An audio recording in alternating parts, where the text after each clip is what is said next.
Hello guys, welcome to our channel. So ఈ క్లాస్లో boot strap air cooling గురించి చెప్పుకుందాం. మీరు లాస్ట్ క్లాస్ వీడియో చూడకపోతే ప్లీజ్ ఒకసారి వెళ్ళి ఎయిర్ కూలింగ్ అని చెప్పి ఒకసారి చూడండి. అది చూసిన తర్వాత ఇది ఇంకా క్లియర్ గా అర్థమవుతుంది. Air cooling, boot strap, evaporative, ఇవన్నీ సింపుల్ ప్రొసీజర్, సేమ్ ప్రొసీజర్స్. కాకపోతే ఏంటంటే ఒక్కొక్క ఎక్విప్మెంట్ లో మనకి ఒక్కొక్కటి ఉంటుందన్నమాట.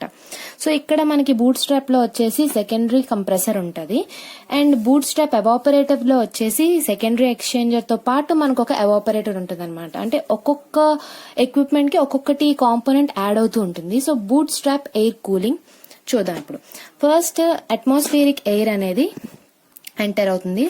ఇలా ఈ క్రాస్ సెక్షన్ ఉండడం వల్ల మనకి ఏమవుతుందంటే ర్యామింగ్ జరుగుతుంది. ర్యామింగ్ జరిగిన తర్వాత ఆ ర్యామ్డ్ ఎయిర్ అనేది మెయిన్ కంప్రెసర్ లోకి వెళ్ళి, సో ఇప్పుడు మెయిన్ కంప్రెసర్ నుంచి వచ్చిన కంప్రెస్డ్ ఎయిర్ ఏంటంటే కొంత టర్బైన్ లోకి వెళ్తుంది. So turbine which rotates the compressor కదా, సో అది కొంత యూజ్ చేసుకుంటుంది. అండ్ ది రిమైనింగ్ గ్యాసెస్ ఏంటంటే మనకి హీట్ ఎక్స్చేంజర్ లోకి వెళ్తాయి అనమాట. సో ఆ కొంత ర్యామ్డ్ ఎయిర్ కూడా మనకి హీట్ ఎక్స్చేంజర్ లో మిక్స్ అవ్వడం జరుగుతుంది. దానివల్ల మనకి కూలింగ్ జరుగుతుంది అనమాట హీట్ ఎక్స్చేంజర్ లో. ఎక్స్చేంజర్ తాలూకా మెయిన్ ఫంక్షన్ ఏంటి? కూల్ చేయడం. సో మనకి ఇక్కడ ఏంటంటే ప్రెషర్ కాన్స్టెంట్ గా ఉంటుంది, బట్ మనకి temperature of the air will be reduced అనమాట. సో ఆ ప్రెషరైజ్డ్ ఎయిర్ మనకి అగైన్ మళ్ళీ సెకండరీ కంప్రెసర్ లోకి వెళ్ళడం వల్ల మనకి ఏమవుతుందంటే ఇక్కడ టెంపరేచర్ అండ్ ప్రెషర్ కూడా ఇంక్రీజ్ అవుతాయి. సో దీని వల్ల మనకి యూజ్ ఏంటంటే ఎయిర్ యొక్క ప్రెషర్ మనకి ఎక్కువ ఉండడం వల్ల ఏమవుతుందంటే మనకి ప్రెషర్ ఎంత ఎక్కువ ఉంటే మనకి కూలింగ్ కూడా అంతే ఎక్కువ వస్తుంది అనమాట. అంటే ఇప్పుడు ప్రెషర్ ఎంత ఉందో ఇక్కడ మనకి ఏమవుతుంది, కూలింగ్ టర్బైన్ లో మనకి ఎక్స్పాన్షన్ వాల్వ్ లాంటి ఉంటాయి అనమాట. సో దానివల్ల ఏమవుతుందంటే sudden gradual decrease in pressure జరుగుతుంది. సో ఆ సడన్ గా ప్రెషర్ అనేది అంత డ్రాప్ అయిపోవడం వల్ల ఏమవుతుందంటే రిఫ్రిజిరెంట్ అనేది మనకి చాలా చిల్లుడ్ అయిపోతుంది అనమాట.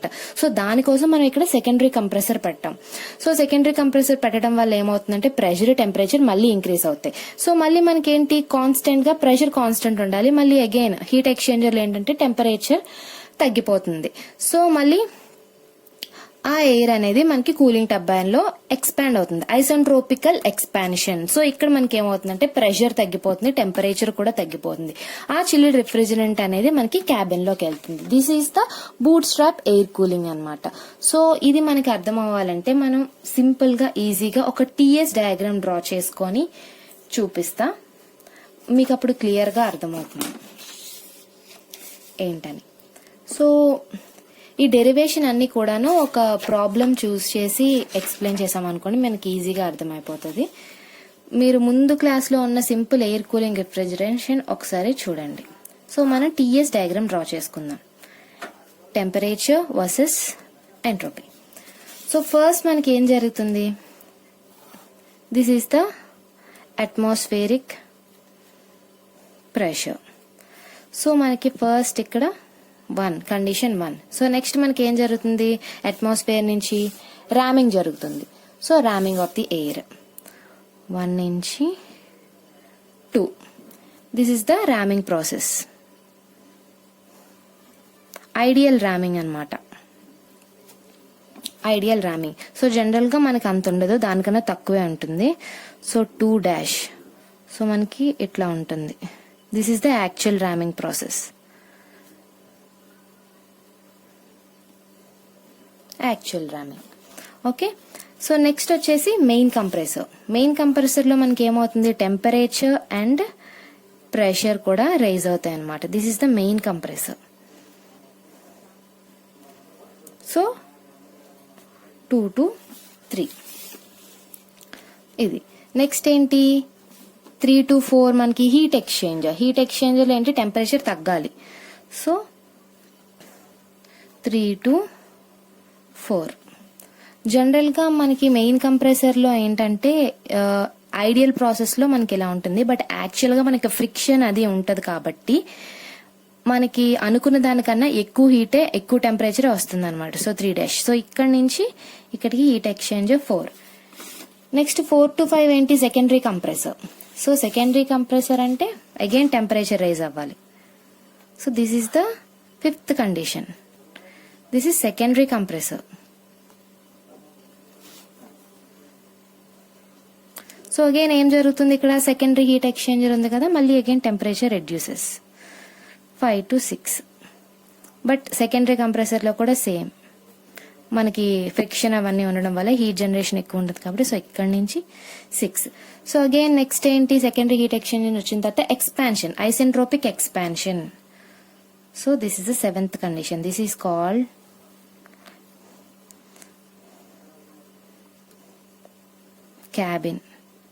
క్యాబిన్ కి ప్రెషర్ ఎంత కావాలో అంత ప్రెషర్ అన్నమాట. సో జనరల్ గా మనకి టర్బైన్ లో కూడా లాసెస్ ఉంటాయి కాబట్టి మనకి ఇట్లా ఉంటుంది. సో ఇప్పుడు 7 నుంచి 8 is the heat addition process. Heat addition process అంటే క్యాబిన్ లోకి కూల్ రెఫ్రిజరెంట్ వెళ్ళిన తర్వాత అక్కడ ఉన్న హీట్ అంతటిని తీసుకుంటుంది కదా. This is the heat addition process, cooling process అన్నమాట. This is the cabin pressure and temperatures. This is the TS diagram. మన జనరల్ గా ఎలా ఉంటుంది. సో ప్రాబ్లమ్ సాల్వ్ చేసినప్పుడు మనకి ఇంకా ఈజీగా అర్థమవుతుంది. సో మనం ఒక ప్రాబ్లమ్ తో ఎక్స్ప్లెయిన్ చేసుకుంటే ఇంకా ఈజీగా అర్థమవుతుంది. So problem, a bootstrap cooling of 10-ton capacity is used in an aeroplane. So capacity anta 10 tons. So the ambient air temperature and pressure are ambient air 20 degrees Celsius and pressure emo 0.85 respectively. So the pressure of the air increases from 0.85 to 1 bar due to ramming action. So 1 bar increase ayindanamata ramming action valla of the air. The pressure of the air discharged from the main compressor is 3 bar. So the discharge pressure of the air from the auxiliary compressor is 4 bar. So compressor నుంచి వచ్చిన తర్వాత 4 bar ఉంది. So the isentropic efficiency. So efficiencies ఇచ్చారనమాట మనకి ఇక్కడ. Isentropic efficiency 80% while that of the turbine is 85 and 50% of the enthalpy of the air discharged from the main compressor. So ఇక్కడ మనకి efficiency of compressor and heat exchanger లో ఎంత heat remove అయినా దాని percentage కూడా ఇచ్చారు 50% అని. Air discharged from the main compressor is removed in the first heat exchanger and 30% of the enthalpy of the air discharged from the auxiliary compressor is removed in the secondary heat exchanger using rammed air. So 30% is discharged from the first heat exchanger. So 30% remove అయిన తర్వాత secondary heat exchanger లోకి enter అయింది అంటే మన secondary heat exchanger లో 70% ఉంటుంది అనమాట. Next the required cabin pressure is 0.9 bar. Cabin pressure ఏమో 0.9 bar అనమాట. And temperature of the air leaving the cabin is more than 20 degrees Celsius. So 20 degrees కన్నా కొంచెం ఎక్కువే ఉండొచ్చు. నాట్ మోర్ దాన్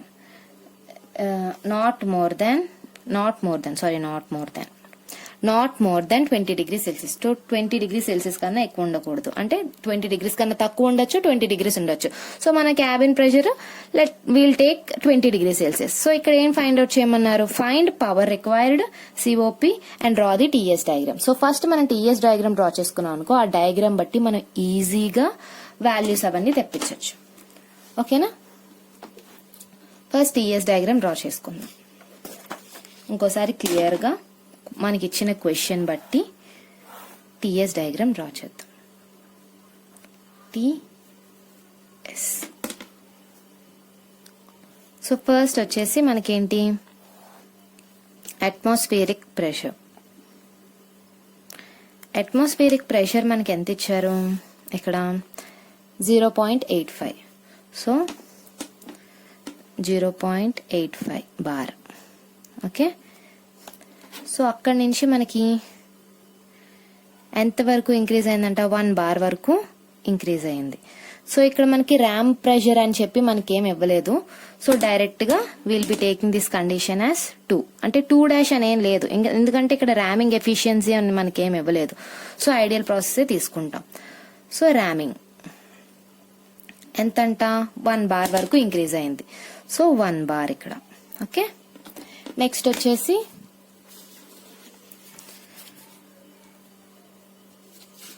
సో ఇది ముందు డ్రా చేసిన డయాగ్రామ్. సో ఇక్కడ మనం చూసుకుంటే ర్యామ్డ్ ఎఫిషియన్సీ ఉంది కాబట్టి 2 నుంచి 2' వరకు. బట్ ఇక్కడ మనకి ర్యామింగ్ యాక్షన్ ఏమి ఇవ్వలేదు కాబట్టి మనం డైరెక్ట్ గా 2 తీసుకుంటాం. Second condition. So normal. Next వచ్చేసి మనకేంటి, ర్యామింగ్ తర్వాత main compressor. So this is main compressor. Main compressor లో ప్రెషర్ మనకి ఎంత ఇంక్రీజ్ అయిందని చెప్పారు, 3 bar అని చెప్పారు. So this is 3 bar. But మనకి ఇక్కడ ఏం చెయ్యి, ఇక్కడ నుంచి ఇక్కడికి 3.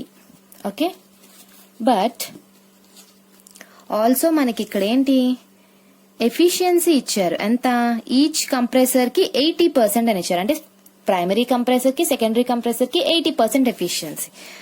సో 20% లాసెస్ ఉన్నాయన్నమాట దాని అర్థం. సో ఇక్కడ 3 ఓకే. సో ఎఫిషియన్సీ ఎంత ఇచ్చారు, efficiency of the compressor is equal to 0.8. So next heat exchanger 3 నుంచి కిందకు వచ్చింది. Condition 4, this is the heat exchanger. And next మళ్ళీ మనకి సెకండరీ కంప్రెసర్.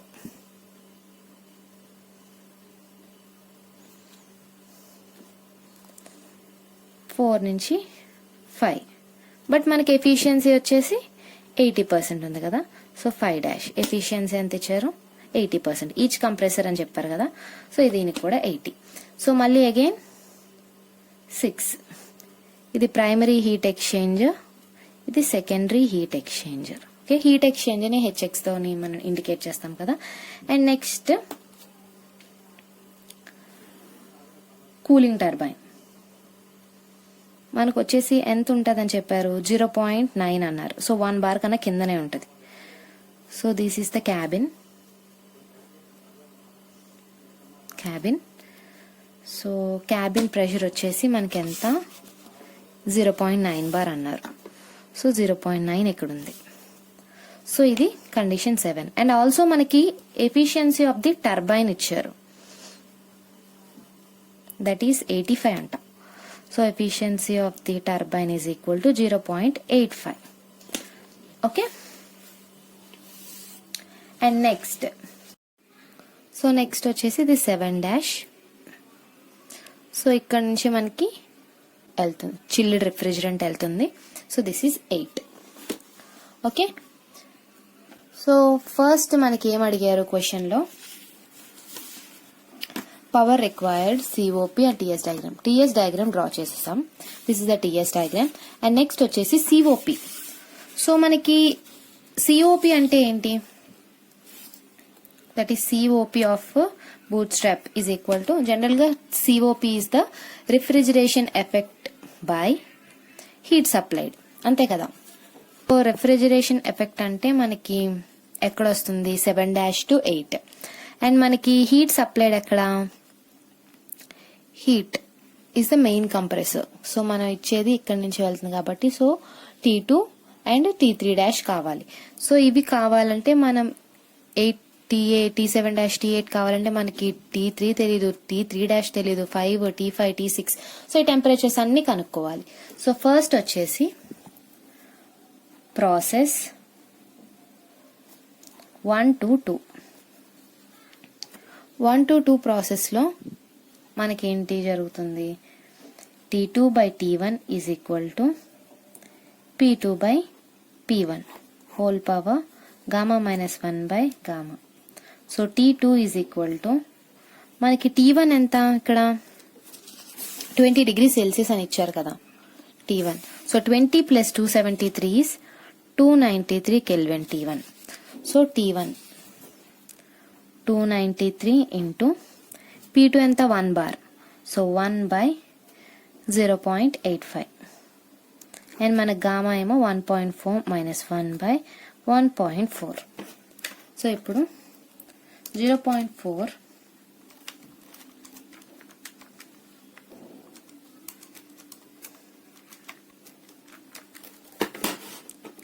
సో మనకి ఇది క్యాలిక్యులేట్ చేస్తే T2 is equal to 306.9 kelvin T2. Okay, ఇది వచ్చింది. Next process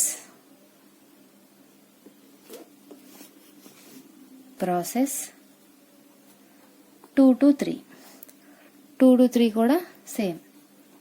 T2 by T3 is equal to P2 by P3 whole power 0.4 by 1.4. So T2 ఎంత, 309. So 306.9 by T3 is equal to P2 ఎంత, 1 by P3 ఎంత, 3 bar. So 3 whole power 0.4 by 1.4. So ఇది calculate చేస్తే ఇప్పుడు T3 ఎంత మనకి, T3 is equal to 420.09 kelvin. Okay, T3 వచ్చింది. ఇప్పుడు ఏంటి ఇక్కడ, ఇప్పుడు T3 డాష్ కావాలి మనకి, ఎందుకంటే ఇది మనకి యాక్చువల్ కండిషన్ కదా. T3 డాష్ కావాలి. ఇక్కడ ఎఫిషియన్సీ ఆఫ్ ది కంప్రెసర్ ఇచ్చారు. సో ఎఫిషియన్సీ ఏంటి మనకి, సో మన టెంపరేచర్ డిఫరెన్స్ చూసుకుంటే T2 ఈ రెండిటి డిఫరెన్స్ మనకి ఎక్కువ వస్తుంది, ఎందుకంటే ఇది T3 కన్నా T3 డాష్ ఎక్కువ కాబట్టి. సో ఇది డినామినేటర్ లో రావాలి, ఇది న్యూమరేటర్ లో రావాలి. That is the efficiency of the compressor 1. So efficiency of the compressor 1 is equal to T3 minus T2 by T3 dash minus T2, అంతే కదా. సో ఎప్పుడైనా గ్రేటర్ డిఫరెన్స్ అనేది డినామినేటర్ లో రావాలి అండ్ లెస్సర్ ది న్యూమరేటర్ లో రావాలి. So అప్పుడు efficiency వస్తుంది.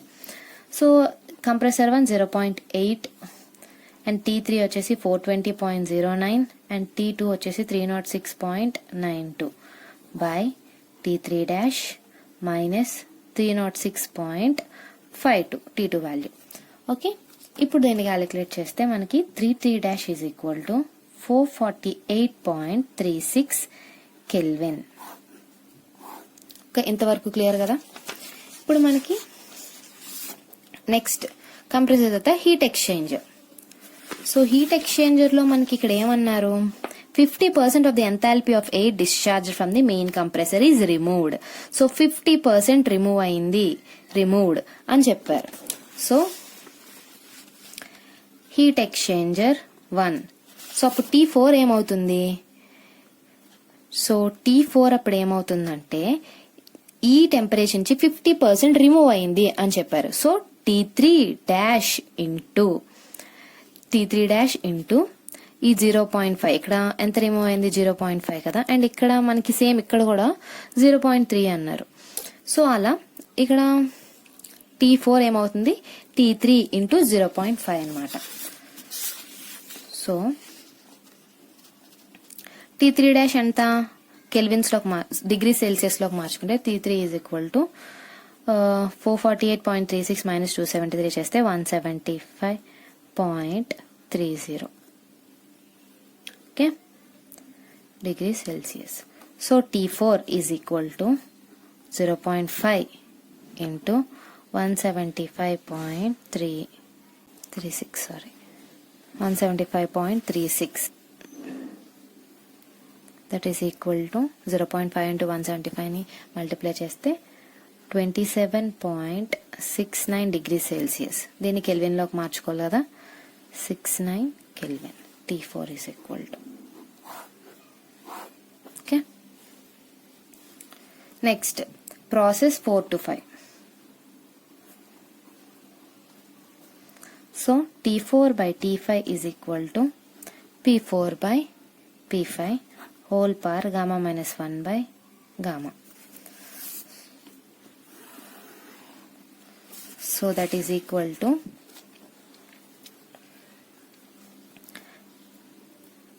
0.69. T4 మనకు వచ్చింది. నెక్స్ట్ T5 తెలీదు. T5 is equal to 3 by 4 whole power 0.4 by 1.4. So ఇప్పుడు T5 ఎంత అవుతుంది, after calculating will be getting the value 391.50 kelvin. So T5 వచ్చింది. ఓకే, నెక్స్ట్ మనకి efficiency of the compressor.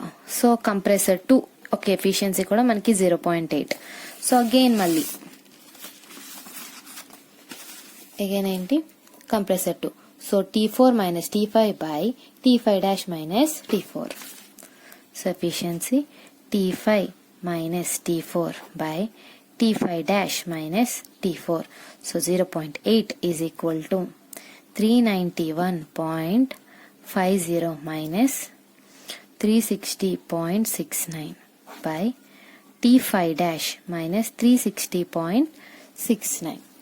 So ఇది క్యాలిక్యులేట్ చేసిన తర్వాత we'll be getting 5 dash is equal to 399.30 Kelvin. Okay, next heat exchanger 2. So మనకి ఇక్కడ ఏంటి, question లో ఏం చెప్పారు, 30% of the enthalpy, 30% of the enthalpy of the air discharged from the auxiliary compressor is removed in the heat exchanger using rammed air. So rammed air వల్ల మనకి heat 30% remove అయింది and remaining heat ఎక్స్చేంజర్లో మనకి remaining ఎంత 70% ఉంటుంది కదా, ఆ 70% అనేది సెకండరీ హీట్ ఎక్స్చేంజర్ రిమూవ్ అయింది అని చెప్పారనమాట. మనకి ఇక్కడ ఏంటి టోటల్ గా ఫైనల్ గా 1 మైనస్ 0.3 ఇంటూ మనకి T5 ని డిగ్రీ సెల్సియస్ లోకి మార్చుకుంటే 126.30 degree Celsius into 126.30 degree Celsius. So this will be the answer. 0.7 into 126.30 degree Celsius, that is equal to T6 is equal to 884.141 degree Celsius.